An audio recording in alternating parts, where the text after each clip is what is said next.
everybody. Hey guys. So today we are welcome to how do you say Yaros? Welcome. We are engaging in, I think, with the current coronavirus pandemic, something that needs to be discussed. Now, on our show before, we've talked about choosing the show that you want to watch based on like a series or things like that, and that's good. Yeah. But that's more personal. Sometimes it's more coupley. Obviously, we're a couple. We're married. How cute. But today we're talking about something that's perhaps real and relevant to every single person that's if you ever live with people or have friends in college, high school, been stuck together. You got to make decisions as a group on what you're gonna do sometimes. What movie would you watch on a Friday night? What would you do? How do you choose? Or a TV show or whatever it is. How do you choose as a group what to do? So we're going to talk some strategies and ideas that we're trying to figure out. I'm trying to figure out where to go right now because this is a big road that I didn't realize existed here. I feel like we want to keep walking straight, but I don't want to make the wrong decision. We're trying to loop back to the path, guys, and I think we go right. We happen to be in the wooded area right now. So it's all good. We're maintaining distance. It's fine. That we're safe. Figure it out. So anyway, yes. Yeah. So entertainment choices, people. Now, have you used... Make the right choice. It's tough. And have you used any, before we talk about new ideas, we were just talking about some new, have you used any in the past? Yes. I've had a couple strategies I've used with friends. Yes, okay. All right. What's one you got? My family in particular has often used the strategy of, this is not the way we want to go. Let's turn around. Okay. All right. So.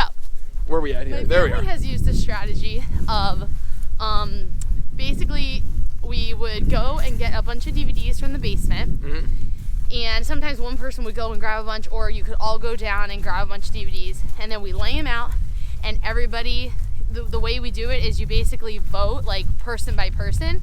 So, like, Liam would go and he'd veto one. And That's then her brother. My brother would go pull one out. And then my sister would veto one and that gets pulled out. And so on and so forth until we're left with the remaining standing video. And that's the choice. Usually we unfortunately wouldn't start that way. We would have a discussion about what you want to watch. And then eventually, when the decision was taking too long, someone would give up and go grab a bunch of videos. Or put the ones that people have talked about and put them in the pile. And then you just got to be okay with what's chosen. So that's one technique my family's used throughout time. I love it. What about you? With friends, we've done the timer system. Ooh. You have tried to do that with us too. Yeah, because to me the big issue is oftentimes I don't care too much about what we're gonna watch, but I do care about the time because I'm not a late night person. Why don't you care too much about what we're gonna watch? I'm often on my phone. But if everybody's on the screen, we're all on a screen. Yeah. Interesting. But oftentimes, or I'm also not that picky or don't feel that strong about it, like at movies. That's true. Usually I don't. Or I'm not going to get my way, so it doesn't matter to me. I'll be there with everybody. But learn helplessness in entertainment choosing. The movies I've offered continuously, nobody has affirmed. I've wanted to watch Hot Rod for the last year, and nobody has said yes. You got to choose the right audience. No. Do you want to watch Hot Rod with me? No, that's what I'm saying. I don't want to watch it. My entire social world does not want to watch Hot Rod with me. So I have to watch it by myself.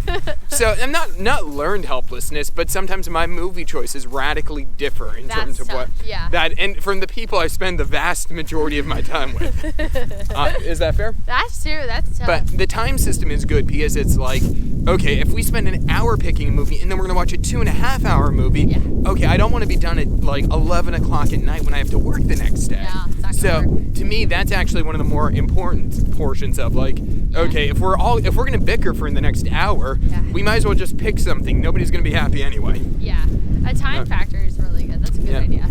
And then I think that's those are my traditional methods. I would say so. Yeah. That's what we've used in the past. So now, actually, Gabby brought this up. Her brothers came up with the idea, and we're expounding on it. Well, actually, I had come up with... Oh, you came up with it. I love it. Okay, so basically, and then he was tailoring it. So, all right, so recently, we were all trying to watch a movie, and you know how sometimes you just want to watch a movie? movie, like as opposed to like a episode of something. Yeah, Gabby loves movies. I do like movies a lot. Actually, I love that about you because you're passionate about like she loves a good series of movies too. I do. That we've watched The Hunger Games a couple times, and We love watching The Hunger Games. Yeah, we probably every year we've been dating, engaged, or married, we've probably gone through The Hunger Games. Oh my gosh! Also, fun tidbit: Adam and I, when we were dating, we decided that a fun activity would be for us to read a book together. Yeah. Do you remember this? It's a failure of a magnificent sort. Oh my gosh, that was hysterical. So we decided we were gonna read a book together. But like actually together, not just like we're both reading the same book separately. No. Like actually like sitting on the couch reading it out loud. Or reading the pages together because you're trying to find new activities. You don't and you can't like perpetually go out on dates every who makes that type of money? Yeah. So we decided this was going to be a great activity, and then we would sit on the couch, we would read aloud. Actually, I really did like it because I like hearing Adam read aloud. He's got a great voice, and he's a really great reader, obviously. So it was just really enjoyable. But the problem was we did this kind of early in the dating. We didn't have that much time together. So we didn't get through the book as quickly as I would like. It was The Hunger Games as well. It also was The Hunger Games, so we had both read it. So it wasn't no surprises. There's no surprises, but the thing was I hadn't read it in a while, so once we started reading it, I really wanted to like actually read it. And it took so long for us to get through it that I think we had started 3 days earlier. Yeah. And then I just started reading it myself. We had a book from the library and Gabby read it all. And I just kept reading, and then I read the series by myself. So I didn't follow the rules. No. Which is bad, because I've never Netflix, Amazon Prime, Hulu, anything cheated on you. But Never you did book cheat on me. But the book on the books you have cheated on me. Yeah. So the idea is almost like an electoral college system, if I'm correct. Yeah. So, okay. No, wait. Give so us the the idea. Okay. So the background of this idea came from, we were all trying to figure out a show to watch together, or movie, and I call it the dark hole, the abyss. Okay, you're approaching the abyss because what happens is you're with a group, and everyone's like talking about what you want to watch, and no one has anything like on their heart that they desperately want to watch. To be fair, I always have something on my heart. What is it? Hot Rod. First of all, you brought Hot Rod in like towards the end of the conversation. You didn't bring it in the beginning of the conversation. Fine, I'll bring it up today. First thing. Hot Rod. Gosh. So anyway, we were all talking about different movies. And as we were talking about these movies, we start throwing them up on the screen. And a lot of them, like, nobody had ever watched. So we're like, all right, watch the trailer. So we watched the trailer, and we're like, ugh. So this happened, like, at least 4 different movies that we put in the trailer. And all of us were kind of like, ugh, that doesn't sound great. Like, that was not interesting, that interesting. And then also what would happen, then we keep looking at titles. And I have a rule for myself. I don't watch something that is rated R anymore. It's been like a couple years that I've had this rule. So we would pull up a movie title that looks kind of interesting. Then we look at the rating. We don't even have to watch the trailer because we're like, oh, it's rated R. Ugh. So we just keep moving on. And this was going on for like 15 minutes. Oh, it was longer than that because we also had 2 movies that we gave 10-minute time spans. Okay, so that's what happened. I'm jumping ahead, sorry. No, you're right. So we did that, and then in that process, then we're like, all right, this movie seems okay. Let's start it.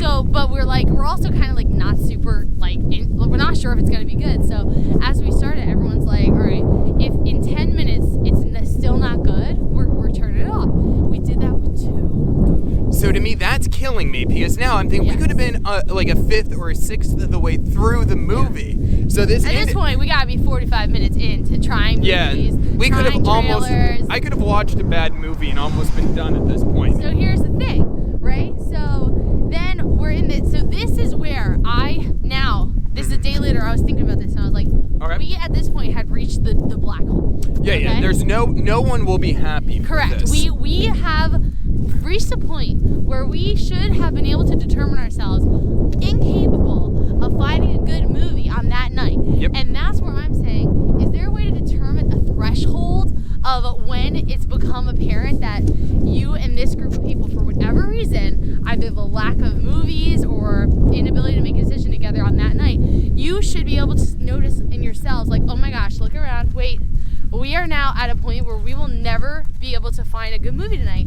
And then if we could find a way to realize that threshold, once we realize we're in that threshold, we should then decide you can only watch a movie that you've seen before so that you know it's going to be okay, or you should only watch you should go to TV episodes. Yeah. Because you forfeited. Yeah, you forfeited, because at that point I would rather do one of those two things and keep my mind sane as opposed to watch a bad movie. I agree. Because I don't want that bad content in my mind, and I also don't like wasting my time. That I agree. I think 25 minutes. Okay, so this is where we brought this. So then, when I brought this up to my brother, he brought up this other idea of a voting system. But that's what I wanted to bring up to you to see what you think. I think about that. so. The idea would be at the beginning of each week, on whatever day, people would have a number of votes that they could use throughout the week. Right. They could use them in any quantity that they want. But it would also help gauge where are they at, how passionate are they feeling about something. Exactly. So say for an easy night, and sometimes also maybe having, like, we all watch Survivor, so we know that's gonna be one. We don't really have to vote on Survivor. Right. Well, thank goodness. But say it's 5 votes per person. Yeah.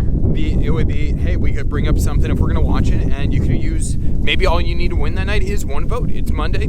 Everybody's tired and doesn't care. They're going to, whoever you want. Let's get off this ground. This ground is disgusting. It has a lot of anthills. A lot of bugs.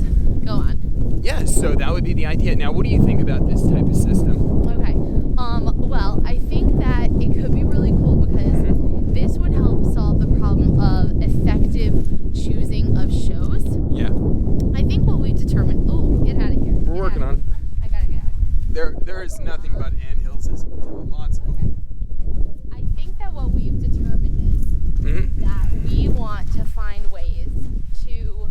We have two problems. Okay. Okay. Do you think we have two problems? I don't know what you're going to say, so I can't. think one problem is that we're trying to choose a good thing to watch, and so we need an effective system of how to choose what to watch. And another problem is we need to have like an insurance of noticing when we're in the black hole and getting out of it. I don't know if this will help us with the black hole, though. I know, but No. that's what brought this whole thing up. It might be more preventative. The only thing, it's a preventative black hole system. yeah, because then at least there's a vote. Somebody theoretically is happy, or we could blame somebody. Sometimes the best thing is that you just have a point person to designate blame to. That's beautiful to me. So I think, so now if you err, and it does also, I think it will actually address this a third.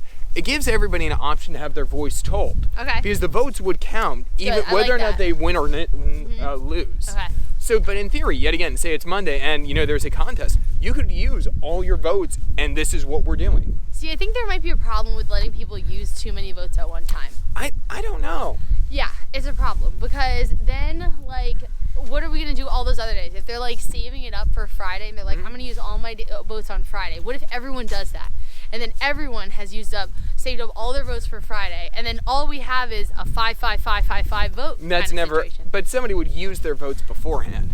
I don't know. I don't know. It's tricky. And I think that would be a coin flip. So that would motivate. Hey, this is going to be decided entirely by fate. That, or I would say there's another rule that could go into here. I would say that if you use all 5 votes, no matter the result, you are committed to staying through. So you could hate the movie, or maybe that's the deal. Like, you can't choose to not participate if you're doing over 3 votes. Okay. So sometimes, like, maybe you don't want to watch. I don't think other days. What if you can't? Can you abstain from voting other days? I think you could choose not to vote, but yet again, one area that's specific to me here is strategic placement. To me, I think there needs to be a designated order for voting. And it rotates, so it's not like, so say Gabby goes first, I go second, and then 3, 4, 5. Okay. Then the 5th place person would go to the first place block in voting. So every day, a different person leads off. Okay. Because that, to me, seems more fair in terms of voting block. Does that make sense? So that, but you can't abstain and go at the end of the order, because that person has a huge advantage in choosing a show.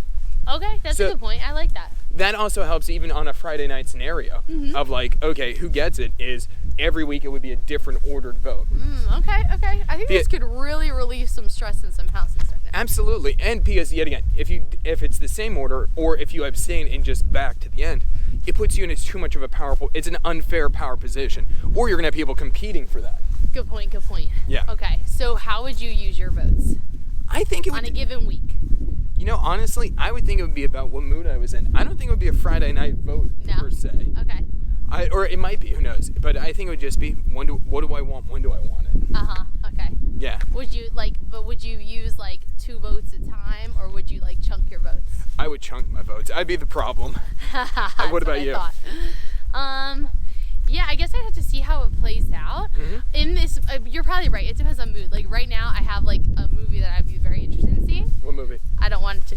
If I tell you, then you're gonna go against my vote. I have to keep it in the lockbox. I know what movie you're thinking. Don't say my movie. Is it? Don't you say it. So I'm thinking, and I'm gonna hold on to it. But that one I might chunk because I've been trying to get people to watch it for a little bit. So other times I feel like I probably wouldn't care that much. Oh, except if someone else brings up a movie that I really don't want to watch, they're gonna force me into playing my votes. So in this scenario, that's brutal. Say I wanted to use 4 votes on Hot Rod. This could. But see, even as I say that, and even as I've grown, I'm glad though, because I do think that other people need to have their voices heard more strongly. Thank you. And I think you're included in that, Adam. I would include Mom also, because I agree. Mom never gets to vote on her But show. she abstains herself. No, I know she abstains, but if we required her to use some votes, then that'd be good. And then we'd watch Monk. Like she would choose that, and that'd be it. Sure. But I think it'd be good. It'd probably benefit us to have to watch some of your movies too. I'm all about this. I gotta say, largely in life, you and I do not have similar movie tastes, which is interesting. No, but we have similar TV show choices. I know, thank goodness. Yeah, our TV shows, we've done great with our series together, Yeah. but our movies not so much, because you don't really like animated stuff. You're not huge into Disney. No. Well, you're not you're getting into superhero movies. I do enjoy the superhero movies now. Yeah, thank goodness. But I'm not a little girl either. Okay. I'm not gonna watch Disney princess movies. Spend a lifetime becoming a man. Whatever. Thank goodness I have a sister. Is all I can say. I think I understand why we disagree though. Why? A show is a long-term commitment, so by nature we're going to be very diplomatic about that. Okay. That's a long-term trade deal. We got to work this out. However, a movie's a one-and-done type thing. We don't have to be diplomatic. We're going for the win.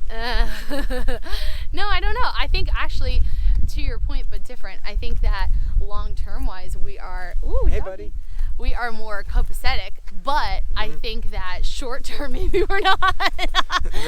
So in our long-term watching, we're more compatible, but in our short-term one time, we're not so much. Sure, it's almost. You're more with your bros, and I'm more with my girls, maybe. Absolutely. I think it's almost like, opposites, when they say opposites attract, I think sometimes that's the short term, because by nature, you've got to meet somewhere in the middle. That's interesting. For like short-term projects. You can never do long-term, but hey, even if you're diametrically opposed, right, maybe you can find a movie together. And that, hey, we know we're not going to, neither of us will be happy, so we can find some middle ground that you pretend is happiness.